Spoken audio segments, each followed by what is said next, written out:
امیر المومنین خلیفۃ المسلمین داماد مصطفیٰ صلی اللہ علیہ وسلم حضرت سیدنا عثمان غنی رضی اللہ تعالیٰ عنہ کی حیات مبارکہ کے حوالے سے چند باتیں آج گفتگو کا عنوان ہے۔ نبی کریم صلی اللہ تعالیٰ علیہ وسلم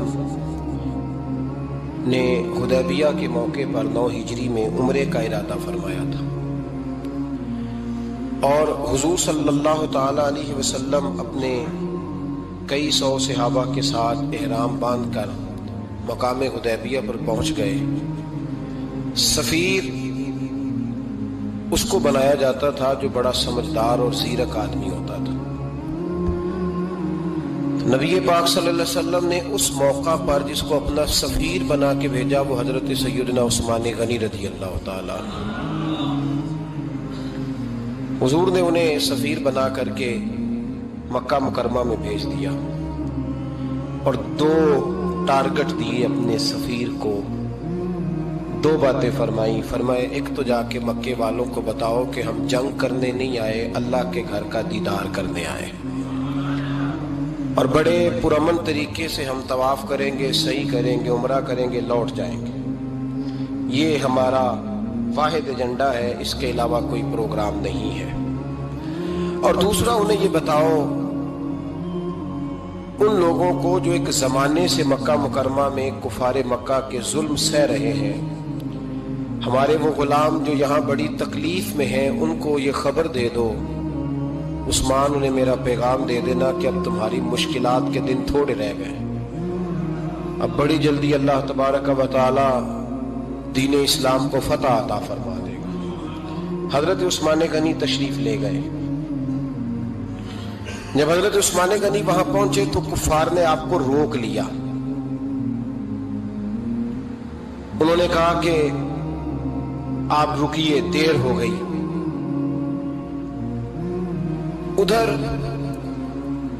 ابو سفیان نے حضرت عثمان غنی رضی اللہ تعالیٰ عنہ کو یہ کہا کہ ہم نبی پاک صلی اللہ علیہ وسلم کو اور ان کے صحابہ کو عمرہ نہیں کرنے دیں گے، آپ اگر چاہیں تو وہ سامنے بیت اللہ شریف ہے، طواف کریں، آب زمزم پئیں، حجر اسود پہ جائیں، مقام ابراہیم پہ جائیں، صفا مروہ کریں، آپ چاہیں تو کر لیں۔ تو حضرت عثمان غنی رضی اللہ تعالیٰ عنہ فرمانے لگے میں تڑپ رہا ہوں کعبے کے طواف کے لیے، لیکن میں بیت اللہ کا طواف اسی وقت کروں گا جب آگے آگے مجھے میرے مصطفیٰ کریم نظر آئیں گے صلی اللہ تعالی علیہ وسلم۔ لوگ آج پوچھتے ہیں کہ بغیر مدینہ شریف جائے حج مکمل نہیں ہوتا۔ میں نے کہا مدینہ شریف کے بغیر حج ہو جاتا ہے، پر مدینے والے کے بغیر نہیں ہوتا، اس لیے کہ حضور نے فرمایا صحیح مسلم میں خذوا عنی مناسککم، حج کے طریقے مجھ سے سیکھو۔ اللہ نے تو کہہ دیا حج کرو، تفصیل تو بتائی نہیں، تو اب آپ کو حضور سے سیکھنا پڑے گا۔ مدینے کے بغیر تو شاید حج ہو جائے، پر مدینے والے کے بغیر حج نہیں ہوتا۔ حضرت عثمان غنی رضی اللہ تعالیٰ عنہ لگے میں طواف ضرور کروں گا، پر اس وقت کروں گا جب مجھے حضور آگے آگے نظر آئیں گے۔ ادھر ایک شخص نے حضور کی بارگاہ میں بھی کہا، اپنوں کا نہ پتہ ہوتا ہے، دل بدستاور کے حج اکبر است۔ جو دل ہوتے ہیں نا، دل کو دل سے راہ ہوتی ہے۔ یہ کئی دفعہ جسم علیحدہ علیحدہ ہوتے ہیں پر یہ اکٹھے دھڑک رہے ہوتے ہیں، تو دل کو راہ ہوتی ہے۔ عرض کی یا رسول اللہ صلی اللہ علیہ وسلم عثمان غنی تو طواف کر رہے ہوں گے، صفا مروہ میں ہوں گے، بڑی موج ہوگی، آب زمزم کھول کے پی رہے ہوں گے۔ حضور نے سامنے والے کا چہرہ غور سے دیکھا، فرمایا عثمان کو تم زیادہ جانتے ہو کہ میں زیادہ جانتا ہوں؟ یا رسول اللہ آپ ہی زیادہ جانتے ہیں۔ فرمایا پھر فکر نہ کرو، عثمان میرے بغیر طواف نہیں کرے گا۔ اب بات ختم ہو گئی، میرے بغیر عثمان طواف نہیں کرے گا، ختم ہو گئی۔ اب کسی نے افواہ پھیلا دی کہ حضرت عثمان غنی کو شہید کر دیا گیا۔ نبی پاک علیہ السلام تک بھی خبر آئی۔ حضور جانتے تھے ہمارا دل نہیں کرتا کوئی انتشاری بات کرنے کو، لیکن جب لوگ کرتے ہیں تو پھر دل کو تکلیف ہوتی ہے۔ اب یہاں سب نے لکھا ہے کہ نبی پاک صلی اللہ علیہ وسلم کو خبر ملی، حضور پریشان ہوئے، صحابہ کو مشورے کے لیے بھی بلایا، بیعت رضوان بھی ہوئی۔ اگر علم غیب ہوتا یہ سارا کچھ نہ ہوتا۔ اور میں نے کہا خدا کے بندے، اگر حضور اپنا علم غیب اس وقت ظاہر کرتے تو حضرت عثمان کے لیے قرآن کی آیتیں نہ نازل ہوتی۔ اس بیعت کے تذکرے نہ ہوتے. ہر بات پہ لوگ معاذ اللہ تعالیٰ. اب دیکھیے نا یہاں یہ جملہ چھوڑنے کی کیا ضرورت ہے؟ تم قوم کو کیا دے رہے ہو؟ لوگوں کو کیا بتا رہے ہو کہ نبی پاک علیہ السلام اندھیرے میں بیٹھ کے فیصلے کر رہے تھے؟ کیا بتا رہے؟ آج انٹیلیجنس کی رپورٹس بتا دیتی ہیں کہ وہ فلاں کس طرح کا ماحول ہے اور آپ نے کس طرح کرنا ہے، تو تمہیں اپنی خفیہ ایجنسیوں کے مطابق تم فیصلہ کرو تو کہتے ہو ہم بھئی اندھیرے میں فیصلہ نہیں کر رہے، ہمیں رپورٹ ہے تو فیصلہ کر رہے ہیں. اور نبی پاک علیہ السلام کے بارے میں تم لوگوں کو یہ بتا رہے ہو کہ حضور اندھیرے میں فیصلہ کر دیتے تھے، پتہ ہی نہیں تھا. کس طرح کی بات کرتے ہو؟ میرے محبوب پاک علیہ الصلوۃ والسلام فرماتے ہیں کہ اللہ تبارک و تعالیٰ نے مجھے اس طرح کا علم عطا فرمایا ہے کہ جو تمہارے ذہن میں ہو مجھ سے پوچھو، میں فوراً تمہیں جواب دوں گا. لیکن لوگ اڑ گئے ہیں، کیا کیا جائے؟ اور عجیب فلسفہ ہے. یہاں بھی گرہ لگا دی. پتا ہوتا تو یہ سارا غور. میں نے کہا خدا کے بندے اگر یہ سارا کچھ نہ ہوتا تو پھر یہ آیتیں کیسے نازل ہوتی؟ پھر صبح قیامت تک حضرت عثمان غنی کی عظمتوں کا کیسے پتا چلتا؟ جب خبر ملی نا کہ حضرت عثمان غنی کو شہید کر دیا گیا تو حضور نے صحابہ کو بلایا، فرمایا آؤ میری بیعت کرو. حالانکہ بیعت پہلے ہو چکی. آؤ دوبارہ بیعت کرو. یا رسول اللہ کس چیز کی بیعت کرنی ہے؟ تو نبی پاک نے فرمایا میرے ہاتھ پہ بیعت کرو کہ ہم عثمان غنی کے خون کا بدلہ لیے بغیر یہاں سے جائیں گے نہیں. ہم عثمان کے خون کا بدلہ لیے بغیر یہاں سے جائیں گے. اور حوالہ کسی نے دیکھنا ہو علامہ اسماعیل حقی کا تو میں دکھاؤں گا. جس شخص نے دوڑ کر سب سے پہلے نبی پاک کی بیعت کی وہ مولا علی شیر خدا تھے. کہ یا رسول اللہ جانا ہی نہیں عثمان کا خون کا بدلہ لیے بغیر. سب سے پہلے شیر خدا آگے بڑھے. آج لوگ انہی لوگوں میں اختلاف دکھانے کی کوشش کرتے ہیں، صحیح لا حاصل کرتے ہیں. سب سے پہلے دوڑ کر حضرت شیر خدا آگے بڑھے کا حضور میں بیعت کرتا ہوں. نبی پاک نے صحابہ کے ہاتھوں میں بیعت ہو رہی ہے. یہ وہ والا واقعہ نہیں جو اس چوک میں پیش آیا تھا. یہ وہ والا واقعہ نہیں جو میرے ساتھ ہوا تھا تو میں آپ کو سنا رہا ہوں. یہ وہ والا واقعہ ہے جو رب کو اتنا پسند آیا کہ اللہ نے قرآن پاک میں بیان فرما دیا ہے. اس کی اہمیت کا اندازہ لگائیں کہ رب کریم کو اتنا محبوب ہے یہ انداز کہ قرآن میں بیان کیا. ایک درخت تھا، کانٹوں والا درخت، اس کو شارحین نے لکھا ہے. کچھ لوگ کہتے ہیں بیری کا درخت تھا. نبی پاک درخت کے نیچے بیٹھ گئے، فرمایا بیعت کرو سارے. کن کے لیے بیعت ہو رہی ہے؟ حضرت عثمان غنی کے لیے. ایک بیعت دین کے لیے ہوئی، قرآن کے لیے ہوئی، حدیث کے لیے ہوئی، اللہ کی توحید کے لیے. اور آج نئے سرے سے بیعت ہو رہی ہے. کس کے لیے؟ بول کے بتائیے. حضرت سیدنا عثمان غنی رضی اللہ تعالیٰ عنہ. اس شخص کی عظمت کا کوئی اندازہ کر سکتا ہے؟ جن کے لیے نبی پاک نے خاص کر کے تخصیص کر کے ایز اے اسپیشل بیعت لی. اور صحابہ نے جب بیعت کی تو اللہ کو اتنی پسند آئی کہ قرآن مجید کی سورہ فتح کی آیت نمبر 18 میں بیان کیا. فرمایا لقد رضی اللہ عن المؤمنین اذ یبایعونک تحت الشجرہ. فرمایا محبوب تحقیق اللہ ان مومنوں سے راضی ہے جو درخت کے نیچے آپ کی بیعت کر رہے تھے. تحقیق اللہ ان سے راضی ہوا، ان ایمان والوں سے جو درخت کے نیچے آپ کی بیعت کر رہے تھے. درخت کے نیچے تحت الشجرہ. قرآن مجید کے الفاظ اگر آپ غور کریں گے تو آپ کو حضرت عثمان غنی کی عظمت کا پتہ چلے گا اور اس واقعے کی حساسیت کی آپ کو سمجھ آئے گی کہ بیعتیں تو مسجد میں بھی ہوئی لیکن نام لے کے نہیں کہا محبوب جنہوں نے مسجد میں بیعت کی. نام لے کے نہیں کہا، حالانکہ وہ بیعتیں بھی اللہ کو بڑی محبوب ہے. بیعتیں تو میرے بھائی نبی پاک نے بیت اللہ شریف کے پاس بھی کی، مسجد نبوی میں بھی کی، لیکن یہاں نام لے کر کوئی بھول نہ جائے. کسی نے کہہ دینا تھا کوئی اور بیعت تھی جی، لوگ شرح کر رہے ہیں نا مرضی، وہ تو کسی اور کی بیعت. نام لے کے کہا محبوب تحت الشجرہ. وہ جو درخت کے نیچے بیعت ہوئی، وہ جو بیعت درخت کے نیچے ہوئی اور جنہوں نے بیعت کی لقد رضی اللہ عن المؤمنین. تحقیق اللہ ان مومنوں سے راضی ہو گیا. اللہ ان مومنوں سے. صحیح بخاری صحیح مسلم میں صحابہ نے پوچھا یا رسول اللہ اللہ کس طرح راضی ہوا ہے؟ فرمایا آج جس نے میرے ہاتھ پہ بیعت کی ہے رب کریم نے وعدہ کر لیا ہے سب کو جنت عطا فرمائے گا. جنتی ہو گئے سارے. حضرت عثمان غنی رضی اللہ تعالیٰ عنہ کی یہ عظمت، یہ شان قرآن پاک نے بیان کر دی کہ حضرت عثمان کے نام پر صحابہ جمع ہوئے تو اللہ تبارک و تعالیٰ نے اس واقعے کا ذکر قرآن مجید میں فرما دیا۔ میرے عزیز دوستو، حضرت عثمان غنی کو اللہ نے بڑی شان عطا فرمائی، بڑا مرتبہ دیا، بڑے حسین و جمیل، بڑے خوبصورت آدمی تھے۔ دیکھو نا کیا شان ہے حضرت عثمان ذی النورین۔ یہ ذو النورین کا کیا معنی ہے؟ دو نور کون ہیں؟ حضور کی دو صاحبزادیاں۔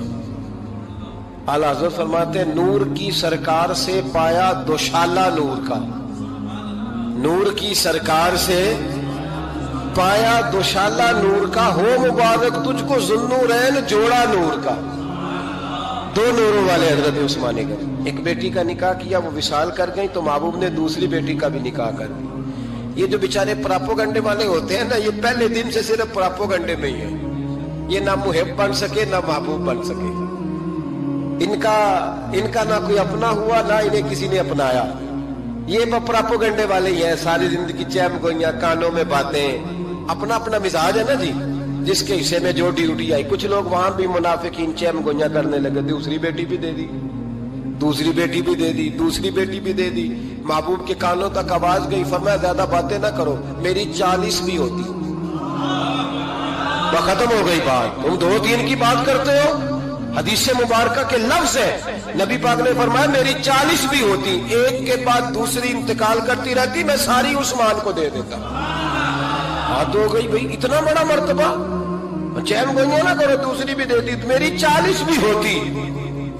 اس حدیث کا ترجمہ یہ ہے کہ محبوب فرماتے ہیں کہ مجھے عثمان پر اعتبار ہی بڑا ہے، مجھے عثمان پیارا ہی بڑا ہے، عثمان غنی کی عظمت ہی بڑی ہے۔ فرمایا میری 40 بھی ہوتی تو میں ساری یکے بعد دیگر حضرت اسامہ بن زید رضی اللہ تعالیٰ عنہ فرماتے ہیں نبی پاک نے اپنی صاحبزادی حضرت رقیہ رضی اللہ تعالیٰ عنہ کا نکاح حضرت عثمان غنی کے ساتھ کیا تو دونوں میاں بیوی پیارے بڑے تھے، حسین و جمیل بڑے۔ حضرت عثمان بڑے نفیس آدمی تھے، بڑی نفاست تھی، کپڑا سادہ پہنتے تھے، لیکن لوگ کہتے ہیں کبھی ہم نے ان کے کپڑوں پہ دھبا نہیں دیکھا، چہرے پر اتنا سا گرد کا نشان نہیں دیکھا۔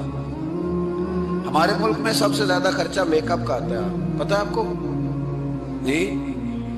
اب اگلی جو بات کرنی ہے اس پہ اپنے آپ کو وقت کتنا دیتے ہو، سجنے میں، سورنے میں، تیار ہونے میں کتنا وقت لگاتے ہو؟ فرمانے لگے حضرت عثمان غنی اتنا تو ٹائم ہی نہیں ہے کہ اپنے آپ کو دیا جائے۔ تو قبر اتنے پیارے کیسے لگتے ہو؟ فرمانے لگے اپنی وجہ سے نہیں لگتا، حضور کی وجہ سے پیارا لگتا۔ کب وہ کس طرح؟ فرمانے لگے نبی پاک صلی اللہ علیہ وسلم نے ہمیں وضو دیا ہے، فرمایا ایک دفعہ وضو کر کے آئینے کے سامنے کھڑا ہوتا ہوں، یوں لگتا ہے اللہ نے میرے چہرے کو پہلے سے زیادہ نور عطا کر دیا ہے۔ دیکھیں نا، باقی جسم چھپا ہوا ہے اور جو ظاہر ہے اس پر وضو کا حکم ہے۔ ہاتھ ظاہر ہے تو وضو کر لو، پیر پردے سے باہر ہے تو ان کو دھو لو وضو میں، چہرہ پردے سے کپڑوں سے باہر ہے تو اس کو وضو میں۔ تو عثمان غنی فرماتے 5 وضو تو میں تازہ کرتا ہوں، پچھلا ہو بھی تو نئی نماز تازے وضو سے پڑھتا ہوں، اور فرماتے اگر میرا قرآن مجید کھولنے کا ارادہ بن جائے تو پھر وضو 6 بھی ہو جاتے ہیں، اور تہجد کے وقت اٹھوں تو 7 بھی ہو جاتے ہیں۔ فرماتے ہیں علیحدہ سے درود پاک پڑھنے بیٹھوں تو پھر 10-11 وضو بھی ہو جاتے ہیں۔ میں وضو کرتا رہتا ہوں تو اللہ تازگی عطا کر دیتا ہے۔ حضرت اسامہ بن زید حضور کے غلام زادے فرماتے میں چھوٹا سا تھا تو نبی پاک کے گھر میں گوشت پکا تو سرکار کو 4 بیٹیوں سے بڑا پیار تھا، حضرت فاطمہ سے زیادہ ہے لیکن 4 بیٹیوں سے بڑی محبت تھی۔ حضرت رقیہ اور جناب عثمان غنی کے گھر میں اسامہ بن زید کہتے ہیں حضور نے مجھے سالن دینے بھیجا، میں چھوٹا سا تھا اور ابھی پردے کی آیتیں بھی نہیں آئی تھی، حکم بھی نہیں آیا تھا، کہتے میں سالن دینے گیا، واپس آیا تو میں نے ان دونوں کو بیٹھے دیکھا تو میں نے اتنے حسین میاں بیوی کبھی دیکھے نہیں تھے اور میری طبیعت کھل اٹھی۔ فرماتے ہیں جب واپس آیا نا سرکار نے میرا چہرہ دیکھا، میں نے تو بات کرنی نہیں تھی، حضور نے چھیڑ دی۔ فرمایا میری بیٹی اور داماد کو دیکھ کے آئے ہو؟ یا رسول اللہ دیکھ آیا ہوں۔ فرمایا ایسا حسین جوڑا دنیا میں کبھی دیکھا ہے؟ کہا یا رسول اللہ اللہ کی عزت کی قسم کبھی دیکھا ہی نہیں۔ یہ ظاہری حسن اللہ نے حضرت سیدنا عثمان غنی رضی اللہ تعالیٰ عنہ کو عطا۔ ایک بات میری یاد رکھنا، حسن ظاہر کا نہیں ہوتا، حسن ظاہر کا نہیں ہوتا، ظاہر کا میک اپ ہوتا ہے، حسن ہمیشہ باطن کا ہوتا ہے۔ جن لوگوں کے اندر معصومیت ہوتی ہے ان کے چہروں پہ بھی آئی جاتی ہے۔ کوئی نہیں سمجھ آئی شاید آپ کو. اندر اگر بندہ کڑوا ہونا کسیلا ہو چہرہ نہیں روشن ہوتا. اس کی دلیل حدیث میں موجود ہے.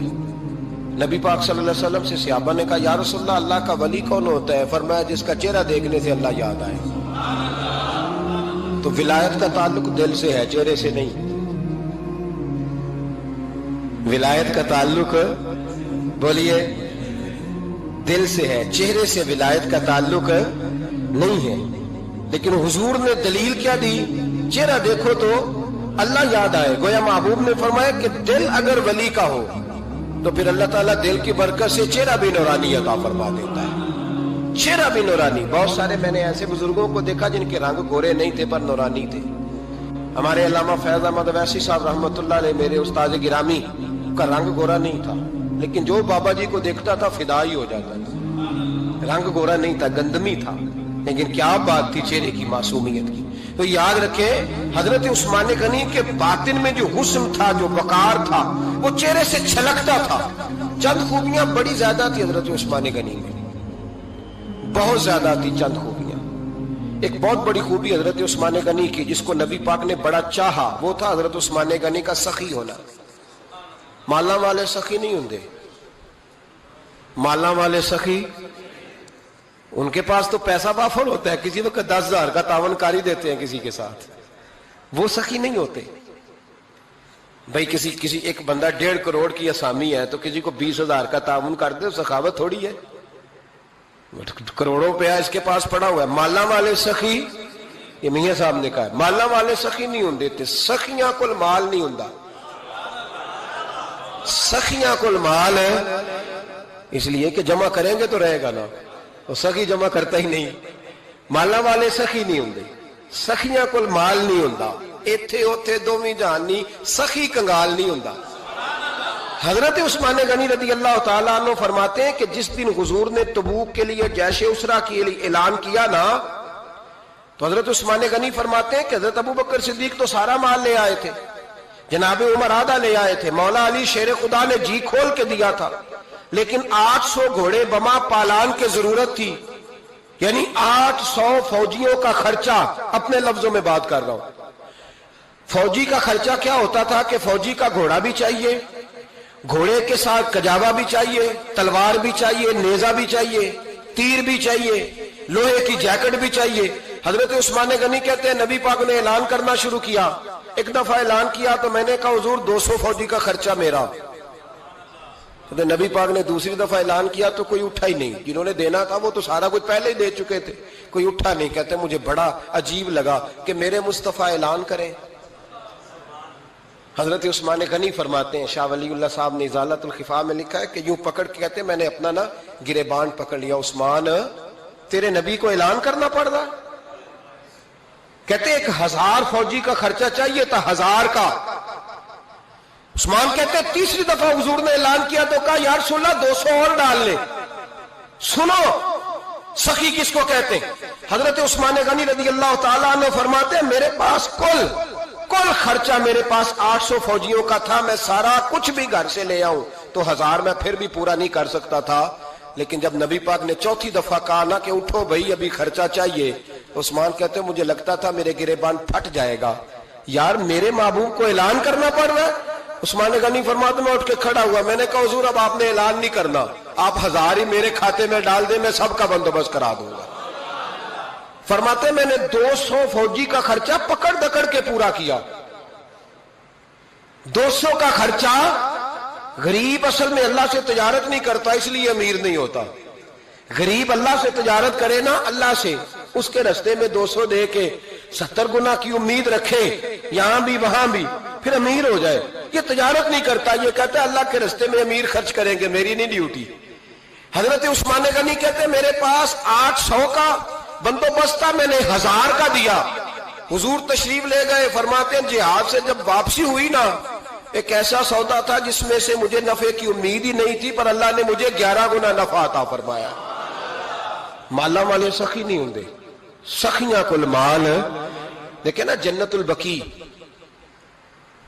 وہ والا قبرستان جس میں کوئی دفن ہو جائے تو نبی پاک کی سفارش کا حقدار ہو گیا. وہ والا قبرستان جس کا نام ہی جنت ہے. وہاں نا ایک یہودی اپنے جانور باندھا کرتا تھا، تو سرکار ایک دن اس طرف گئے تو واپس آئے، حضرت عثمان غنی قریب کھڑے تھے، نبی کریم صلی اللہ تعالی علیہ وسلم نے فرمایا عثمان اس جگہ کی طرف ذرا چکر لگانا، جگہ بڑی اچھی ہے۔ عثمان غنی گئے، جگہ خرید کے واپس آ گئے۔ حضور نے فرمایا ہوا ہے؟ عرض کی حضور خرید آیا ہوں۔ فرمایا میں نے تو چکر لگانے کا کہا تھا۔ کہا یا رسول اللہ آپ نے یہ بھی تو فرمایا تھا جگہ بڑی اچھی ہے، تو جس کو آپ نے اچھا کہہ دیا یہودی کے پاس تو نہیں نہ رہنی چاہیے، تو میں نے خرید دی۔ شرم نہیں آتی لوگوں کو حضرت عثمان کے بارے میں بات کرتے، جس قبرستان میں سیدہ پاک بی بی صاحبہ حضرت فاطمہ الزہرا آرام کر رہی ہے، وہ زمین حضرت عثمان نے تحفہ دی ہے۔ حیا نہیں آتی بات کرتے؟ شرم نہیں آتی؟ یہ صدقہ سیدہ فاطمہ کا ہی ہے، انہی کے لیے اللہ نے تحفہ دیا، اور اس کے پیسے حضرت عثمان غنی نے ادا کیے۔ پھر اس قبرستان میں سیدہ پاک نے آرام کیا، پھر اسی قبرستان میں عثمان ابن مسعود نے آرام کیا، پھر اسی قبرستان میں حضرت حلیمہ سعدیہ لیٹی ہوئی ہے، اسی قبرستان کے اندر نبی پاک کی زوجہ سیدہ عائشہ آرام کرتی ہے، پھر اسی زمین پر میرے محبوب کے پیارے نواسے امام حسن آرام فرمائے۔ حضرت عثمان غنی رضی اللہ تعالیٰ عنہ کے بارے میں بات کرتے تیری زبان نہیں کانپتی؟ ان کو بات کرتا ہے جن کے تحفے اہل بیت نبوت نے قبول فرمائے اور وہاں آرام کرنا انہوں نے پسند کیا، اتنا بڑا جرت بند ہو گیا تو؟ حضرت سیدنا عثمان غنی رضی اللہ تعالیٰ عنہ سخاوت کی تو کمال کر دیا حضرت عثمان غنی، اور پھر ضرورت سے زیادہ پیسے دے کے وہ کنویں کی بات بڑی معروف ہے، میں نے بس اشارہ کرنا ہے، نبی پاک نے بھی اعلان کیا تو بڑا ہی اعلان کر دیا، فرمایا وہ میٹھے پانی کا کنواں ہے، قبضہ یہودی کا ہے، جو بندہ خرید کر وقف کرے گا نا اسے کیا ملے گا؟ تو حضور نے فرمایا میری جیب میں جنت کی ٹکٹ ہے، میں اسے جنت دے دینی، یہ ہے عرض جنت، یہ طیبہ کی زمین ہے، جنت بھی یہی، مال کے جنت بھی یہی ہے، جنت لے لے مجھ سے، لے لے۔ حضرت عثمان غنی گئے، اس کو کہا بھائی کنواں میرے ہاتھ بیچ دے، کنویں کی قیمت تھی 500-700 دینار، تو حضرت عثمان 500-600 دینار کل کنویں کی قیمت تھی۔ جناب عثمان غنی گئے، یہودی کو پتا تھا کہ یہ خریدنا چاہتے ہیں، فرمایا یار یہ کنواں بیچ دو، کہنے لگا نہیں بیچنا، فرمایا قیمت منہ مانگی، کہنے لگا قیمت میری مرضی کی، کہا تمہاری مرضی کی، اپنی اپنی اوقات ہوتی ہے نا قیمت لگانے کی، تمہاری مرضی کی، کہنے لگا میری شرط ہے میں ایک دن کے لیے کنواں دوں گا، ایک دن میں ایک دن آپ، فرمایا یہ بھی منظور ہے، کتنے پیسے؟ اس نے کہا میں 3000 دینار لوں گا، 500-600 کا ہے۔ حضرت عثمان غنی فرمانے لگے تو نے اپنی اوقات کے مطابق 3000 مانگا ہے، میں 40,000 لے کے آیا تھا، اپنی اوقات کے مطابق مانگا، 40,000 دینار میری جیب میں۔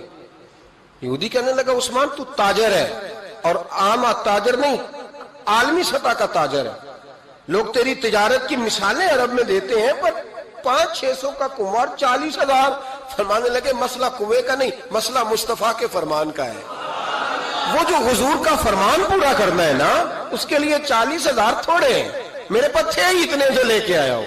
حضرت عثمان نے پیسے چکائے، اس نے کہا ایک دن پانی ملے گا، فرمایا منظور ہے۔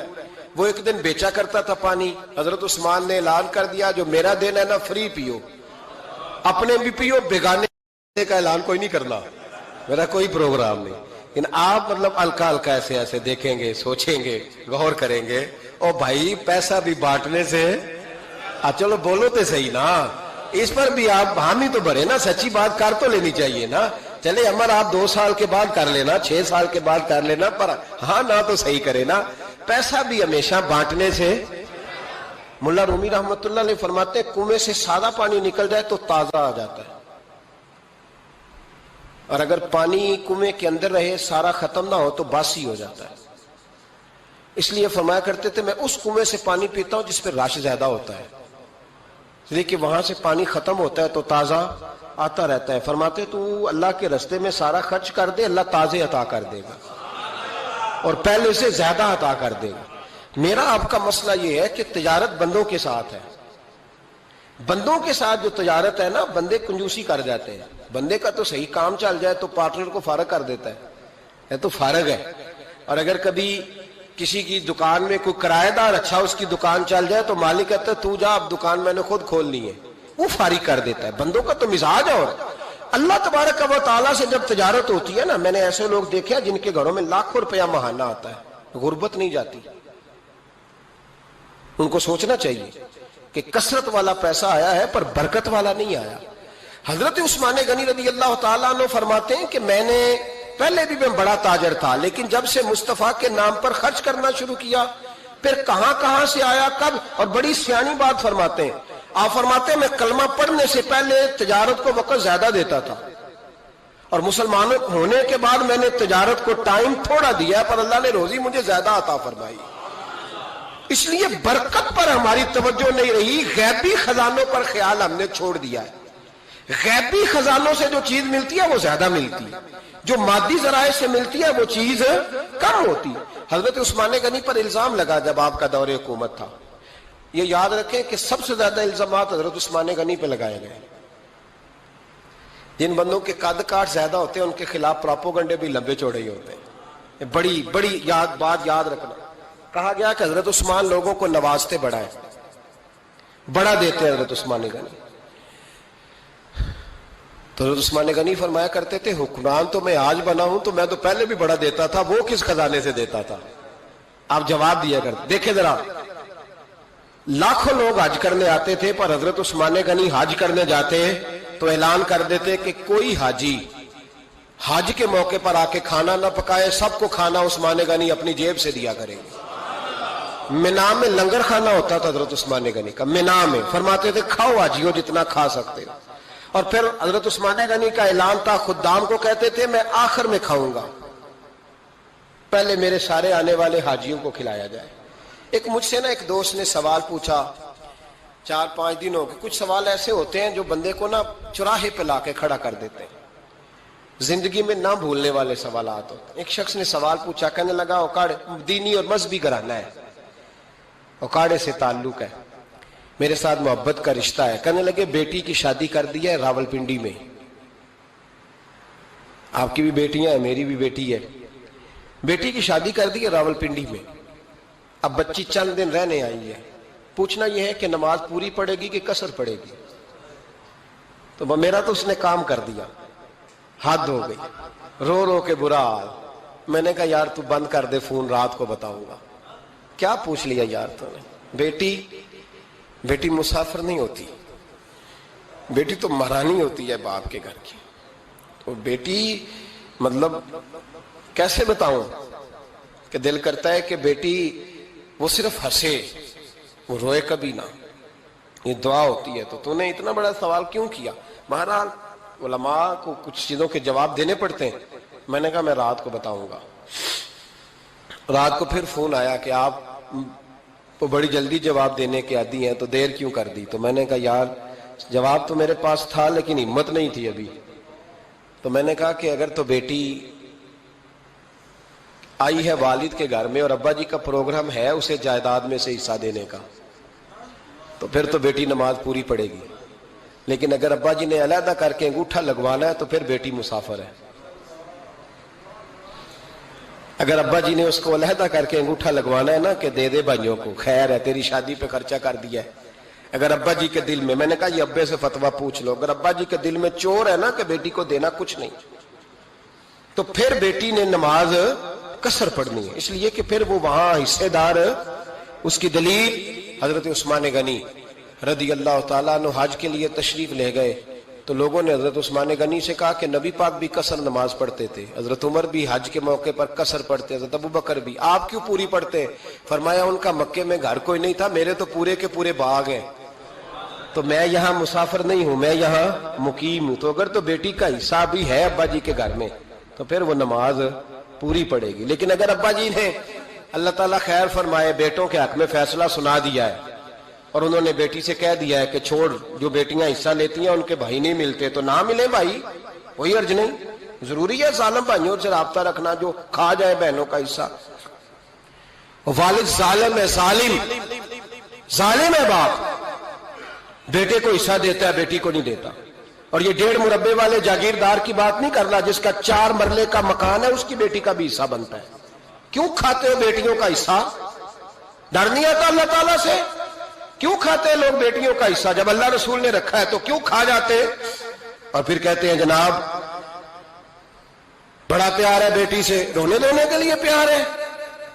تو یاد رکھیں حضرت عثمان غنی رضی اللہ تعالیٰ عنہ کا لنگر چلتا تھا۔ تو میرے بھائی ایک اور بہت بڑی خوبی حضرت عثمان غنی کی تیسری وہ یہ تھی کہ آپ میں اللہ نے بہت زیادہ حیا رکھی تھی۔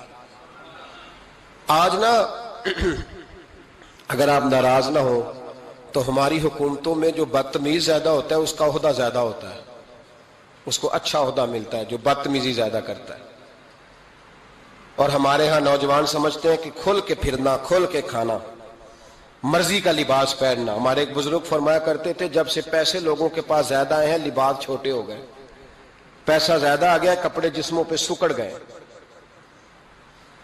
لوگ سمجھتے ہیں کہ بس جو دل میں آئے کہہ دینے کا نام جمہوریت ہے، آزادی رائے ہے۔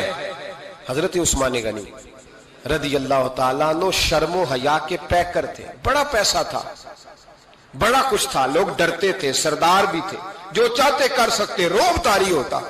لیکن عثمان غنی کو جب بھی کوئی دیکھتا تھا کسی کونے میں بیٹھے نظر آتے تھے، چھپے ہوئے، پیچھے، شرم و حیا، نفاست پسندی، بڑھ بڑھ کے آگے ہونا، ہر ویڈیو میں شامل ہونے کی کوشش کرنے کا نام پیار نہیں ہے۔ نفاست پسند جو لوگ ہوتے ہیں وہ اکثر چھپے ہوئے ہوتے ہیں، ان کا پتہ ہی نہیں ہوتا لوگوں کو کہ پیچھے دراصل ہے کون۔ دیکھیے نا بڑی معروف حدیث ہے صحیح مسلم میں، نبی پاک صلی اللہ علیہ وسلم آرام فرما رہے تھے، حضور نے تامت مبارک باندھی ہوئی تھی، لیٹے ہوئے تھے سرکار۔ تو جب آدمی لیٹتے تھے نا، ہمارے بزرگ بھی جب لیٹتے ہیں تو تامت کو سمیٹا کرتے تھے تو گھٹنوں تک آ جاتی تھی، دیکھا نا آپ نے، گھٹنوں تک تامت آ جاتی جب لیٹتے۔ تو سرکار بھی لیٹے تھے، پردے کی ابھی آیتیں نہیں آئی تھی، دروازے پہ دستک ہوئی، حضرت عائشہ صدیقہ عرض کرنے لگے یا رسول اللہ میرے ابا جان جناب ابو بکر صدیق آئے۔ حضور نے فرمایا بلا لو۔ حضرت عائشہ کہتی ہیں وہ آ کے بیٹھ گئے، حضور لیٹے رہے، پھر دستک ہوئی، اب کون ہے؟ کہا سیدنا فاروق اعظم۔ کہا عائشہ آپ ساتھ والے حجرے میں چلی جاؤ۔ اماں جی وہاں چلی گئی۔ تھوڑی دیر کے بعد حضرت عمر آئے، حضور لیٹے رہے، جناب عائشہ کہتی ہیں پھر دستک ہوئی، اب کون ہے؟ فرمایا عثمان غنی۔ نبی کریم نے فرمایا اسے کہو ذرا ٹھہر جائے۔ حضرت عثمان ٹھہرے تو حضور اٹھ کے بیٹھے، تہمت مبارک کو ٹھیک کیا، پھر اپنے کرتے مبارک کو سیدھا کیا، پھر دستار کو سیدھا کیا، فرمایا اب بلاؤ عثمان غنی کو۔ حالانکہ جاہو جلال حضرت عمر کا زیادہ ہے، حالانکہ وقار مقام حضرت صدیق اکبر کا زیادہ ہے، اب بلاؤ عثمان غنی کو۔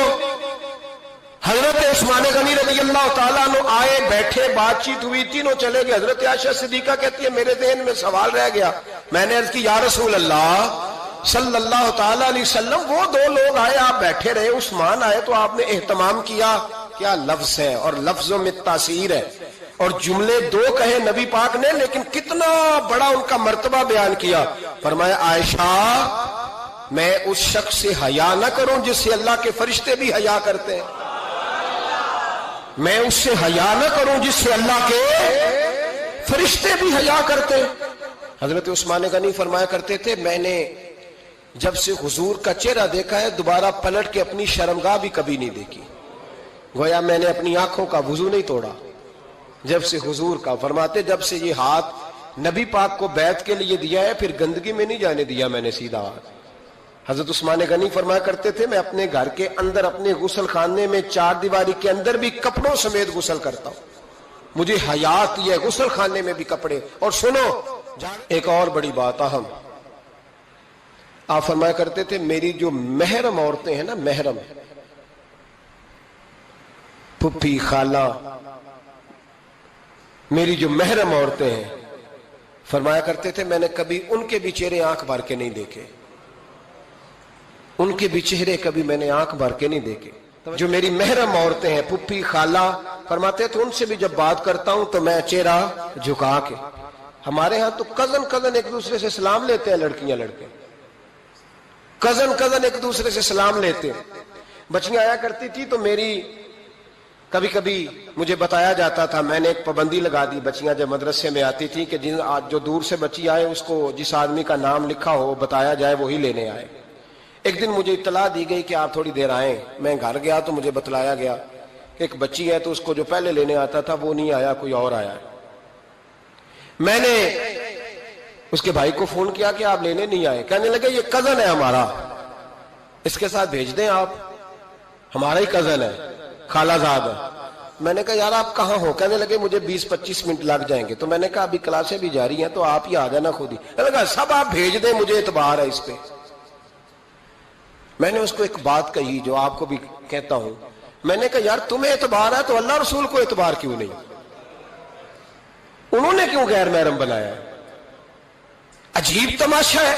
مجھے پھپھی ذات پہ, خالہ ذات پہ, ماموں ذات پر اعتبار ہے, نبی پاک کو کیوں نہیں؟ آپ کو زیادہ پیار ہے لوگوں سے یا نبی پاک کو امت سے زیادہ پیار ہے؟ کیا مطلب تماشا ہے؟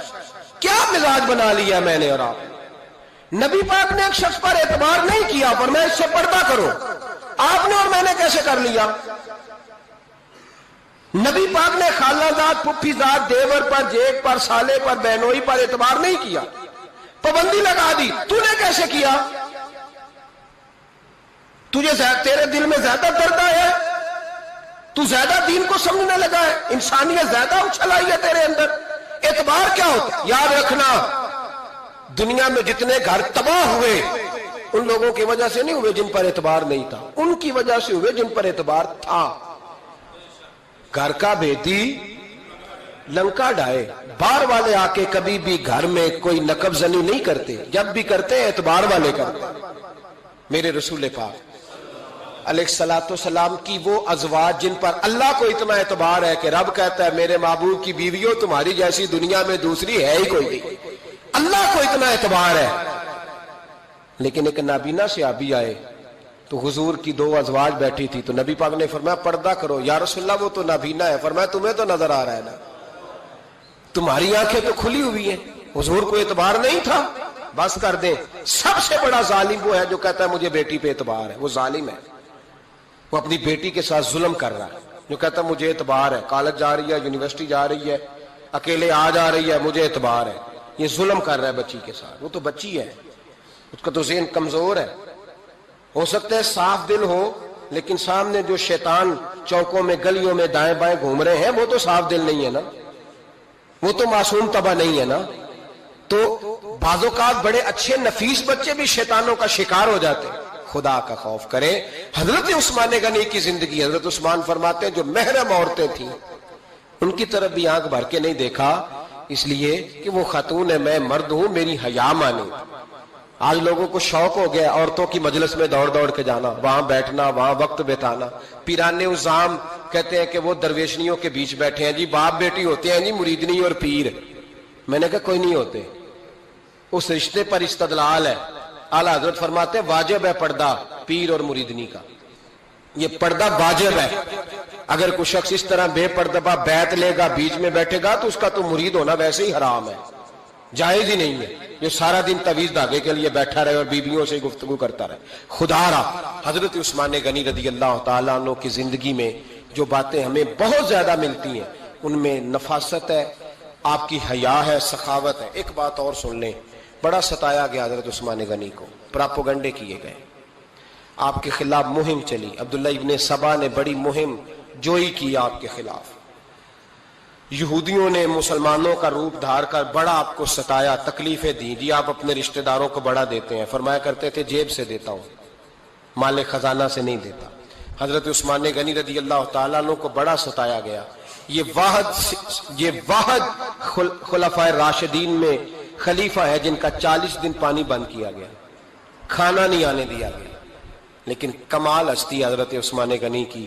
مولا علی جیسے شیروں نے جا کے کہا آپ اشارہ کریں, یہ جو آپ کے خلاف نکلے ہوئے ہیں تو ایک تلوار سے مار دیے جائیں گے. تو حضرت سیدنا